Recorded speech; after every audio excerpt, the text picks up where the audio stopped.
Okay, so I've got the VCR apart. I'll be cleaning up this mechanism here. I'm going to first start by cleaning off the video head, as well as the erase head, the audio head, and the tape guides. You can do this with a lint-free cloth, but I don't have one at this point. So, just a little strip of computer paper like this, and some rubbing alcohol should work just fine here. Okay, and I'll start with the head drum since that one's the easiest to access. Now when you're cleaning the head drum, you want to spin the head drum with your finger counterclockwise as you're rubbing the alcohol, the rag or whatever paper that you're using up against it. So just spin it counterclockwise, kind of put a little bit of pressure on it. And just spin it a few times and then give it a check. And yeah, you can see it's pretty gungy, so I'll need to spend some time and just clean this head up real good, this head drum. You don't want to use something like a Q-tip on this because fibers from the cotton will break off and it can get stuck in the head gap, which will damage the heads, and it can also damage the windings on the video head as well. So that's why I'm saying that you want to use something like a computer paper or a lint-free cloth when you're cleaning up the video head. You just want something that's not going to break off and get caught in the head gap. For cleaning the other heads, you can use a cotton swab just fine. It'll work just fine for that. Cleaning the tape guides, tape stabilizer, that'll work just fine with a cotton swab. But the video heads, you definitely don't want to use cotton on those. Now this is all the dust I picked off of it so far. It looks like this tape recorder hasn't been cleaned in a while. But we just gotta keep cleaning it until it's clean. And once I've got this all cleaned up, I'm gonna be checking over the video and the chroma amplifiers on here. And that's why I'm cleaning it up right now, because I don't want any noise from this head that will be interfering with any readings or anything that I'm doing with the video amp boards. Because if the heads are dirty, especially as dirty as these things are, that's really going to interfere with your video signal, as it's not reading as much signal from the tape, so it's having to amplify the reduced signal more, and you get more noise in the picture that way. So we'll clean this up, and then I'll just do a spot check real quick and just see where we're at in terms of video quality once I get the heads all cleaned up. Okay, so I got the Q-tips here. I'm going to start by cleaning the erase head over here. And then I'll clean the tape guide that's right behind it. And I've already got this Q-tip soaked with alcohol. But like I was saying before, with the erase head and the audio head, you can clean these with a Q-tip and it'll be fine. It's not going to damage the head like it would with the head drum, the video head.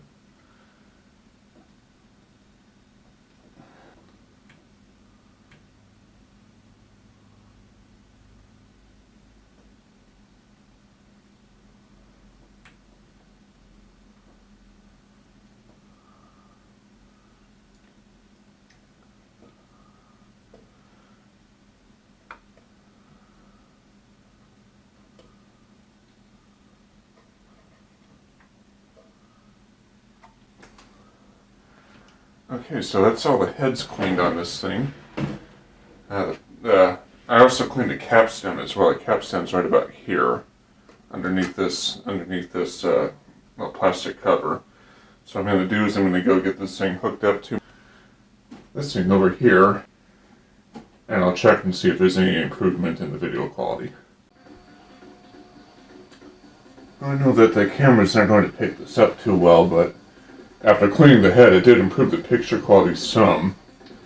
I'm still seeing some artifacts in the color signal though, so especially with the dark reds. The brighter colors don't seem to be so bad. I did adjust tracking a little bit on this while the camera was off, and that seemed to have cleared up the color a little bit. But there's still some problems with the color signal, with the color demodulation that I'll still need to look at. But the video signal itself seems to have improved a good bit since cleaning it. Okay, so I got the unit open now, and I'm looking at this is a chroma board down at the bottom, this board right here. This is a video amp board up top.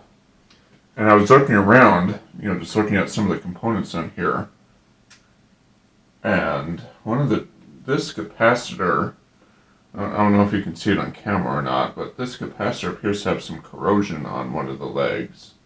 So I'm going to go ahead and take that capacitor out and I'll just check over here real quick. And I'll see if that capacitor is any good.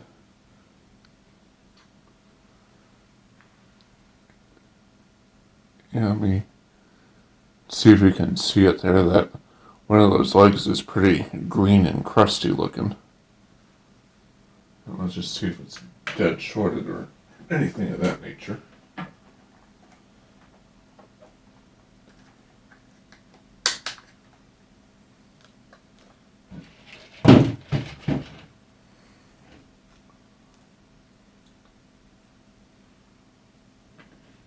That doesn't appear shorted, but I don't trust that corrosion either, so I'm just going to go and replace it anyway.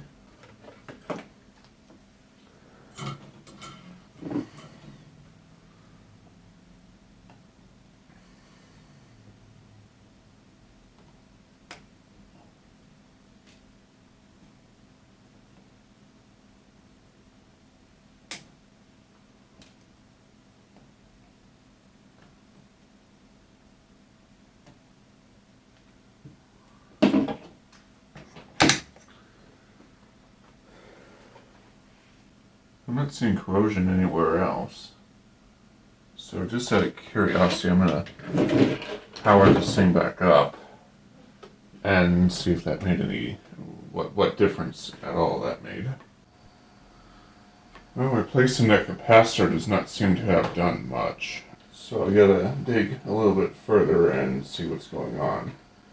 I'm just going to check the voltages, the supply voltages, the rail voltages, on the chroma board first, and just make sure that they're all within where they need to be.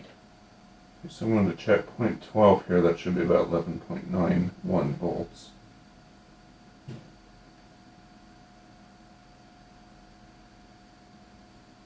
Of course, it would help if I hooked up the ground to my scope. Okay, take two. Okay, so I'm going to check at 0.12 again here, and just make sure that that is 11.91 volts.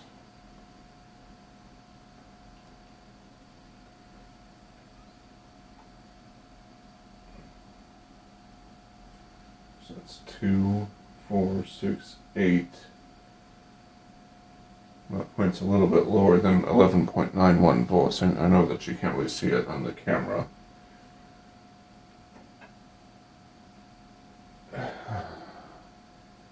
There, but that's on the 2 volt scale, and that's a little bit lower than 11.9 volts.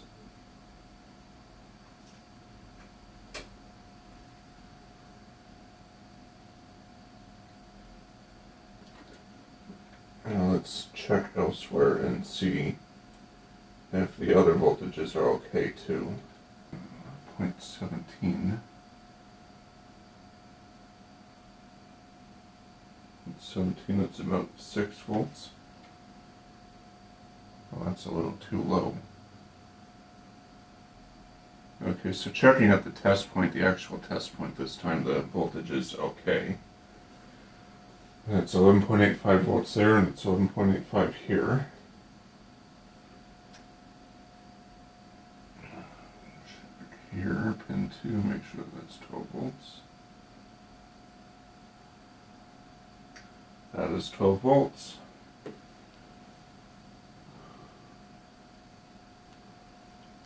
Yeah, just let me show you here that pin 2 on this main connector is at 12 volts.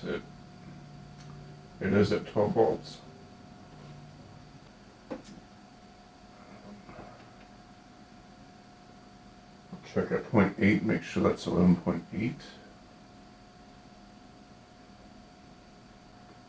Let's check test point 19, make sure The voltage for that one is okay too.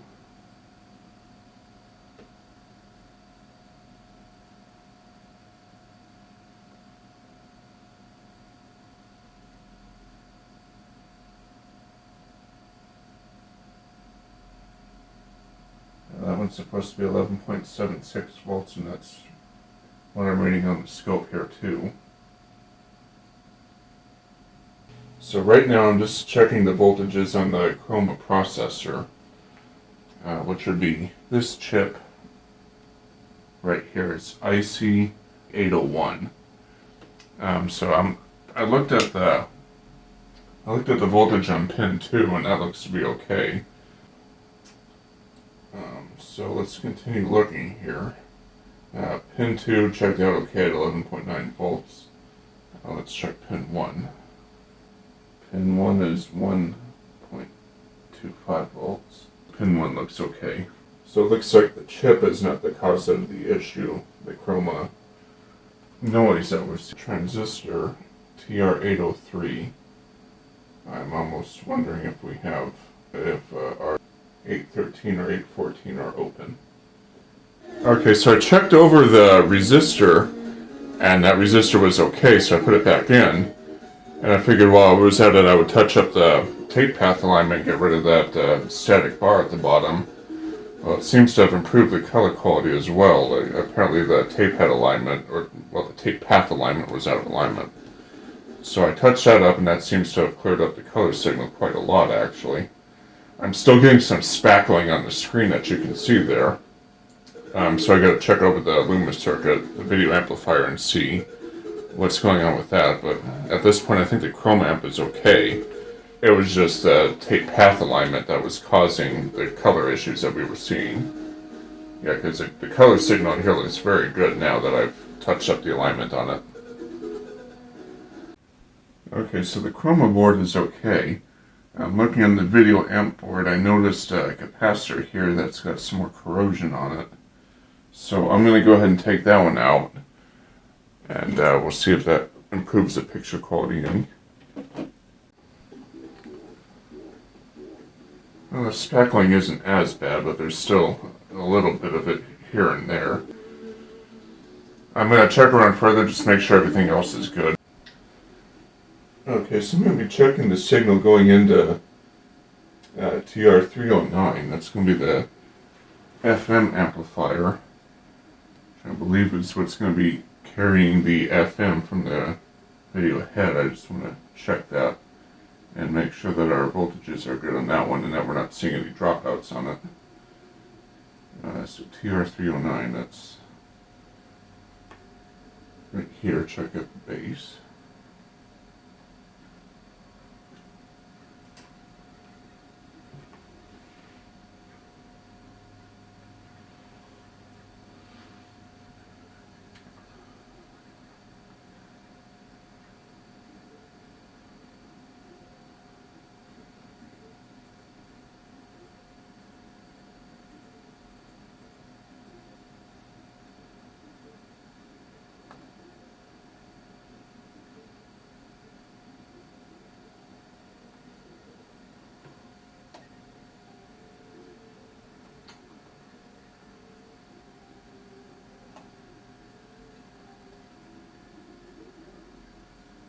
Okay, our voltages are good. Let's take a look at the actual signal itself.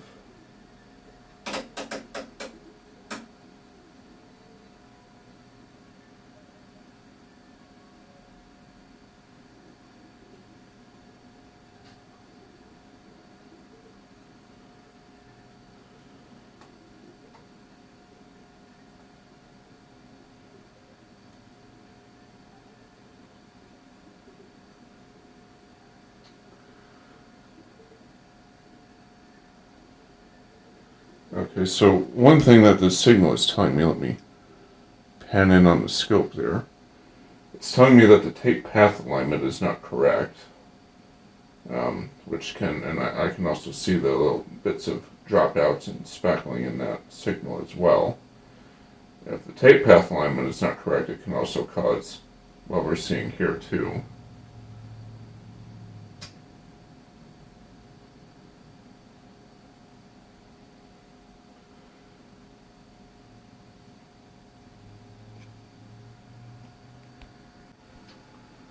I found another corroded capacitor right there. I'll go ahead and pull that one out and see if that makes any difference. And I just spotted a bunch of others in this board too that have that same corrosion. So I'm just going to go through and I'm going to replace all the 47 mics on this board. And I'll see if that improves video quality any. Now it seems that removing all of these encrusted capacitors seem to have leaked a little bit. None of them really got onto the board or anything, so there's no corrosion on the board. But there's corrosion on the leads. Anyways, I replaced them with all new capacitors, and from what I am able to see, I'm not seeing any of the spackling anymore that I once was. The picture seems to be rock solid. Even the color quality is a little bit better on this thing too. Now you're probably not going to be able to see it on the camera, but believe me when I say that the picture quality is actually vastly improved since replacing those handful of capacitors from the video amp board.